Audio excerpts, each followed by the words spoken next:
Good evening. Outgoing Superintendent Driver released her 2018-19 budget to the public on Friday at 4 p.m. A number of MTA leaders spent the weekend looking through the budget to have an initial reaction for you tonight. I want to help everyone understand what your powerful actions have changed, what we must continue to organize for in order to win, and what our school board and administration must do to deliver a fair budget for our students and for educators. In the past month, you, the members of the MTEA, along with MPS families, students, and allies, have petitioned the administration and the school board demanding more time to do our jobs and fewer administrative meetings. We've shut down the school board, meeting prior to spring break, to let them know just how important our demands are and how serious we are about winning them. We showed up in record numbers with nearly 1,500 educators, parents, and students packing the school board meeting and occupying most of central office to demand time, health, a raise, and no more cuts to our schools. And last week, we came together in a joyous showing of strength and determination as nearly 4,000 educators, students, community members, parents, and labor allies shut down Bleed Street to demand that this budget be fixed for our students and educators. Let me be clear, I'm not satisfied with this budget, and nor should you be.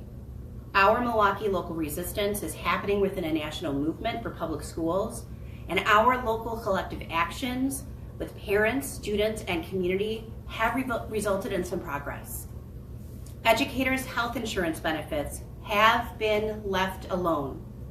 This budget contains no spousal carve-out, no premium increases, no copay increases, and no second-rate near-site clinics.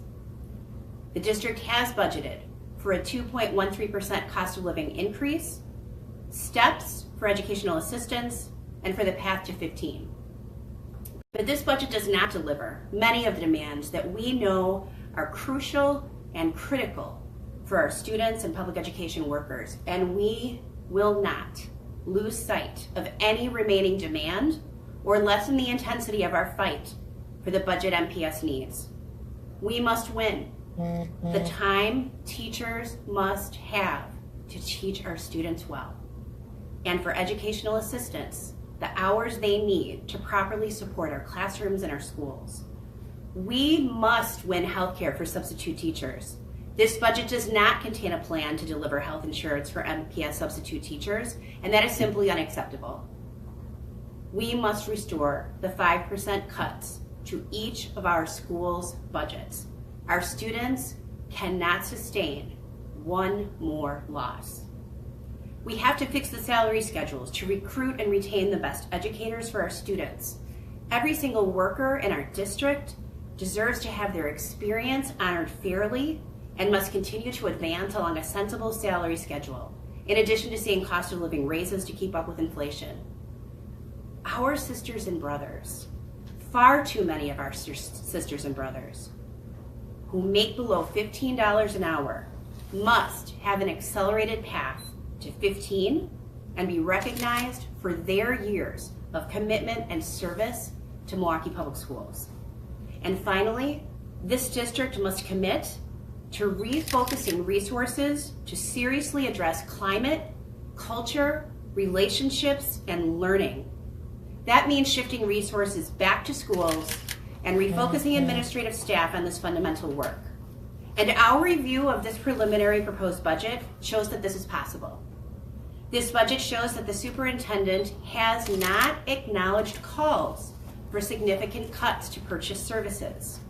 MPS has budgeted in this proposal nearly $290 million, roughly 25% of the budget, on contracts. Some of these contracts are likely necessary, but every single consultant's contract and every unnecessary outside expert must be re-examined. This has clearly not happened in any meaningful way, despite directors of our school board directing the administration to do just that. It is clear that MPS must reorganize and refocus resources and capable staff that have been moved away from schools, classrooms, and students, and bring them home to where they are needed most. We must also recognize and eliminate redundancies. Our students and educators deserve and insist on clear lines of communication with strong district leaders who can deliver support and resources, and not layers of bosses on bosses. Principals themselves, in secret, tell us they don't need 4 bosses. And I'll say it again.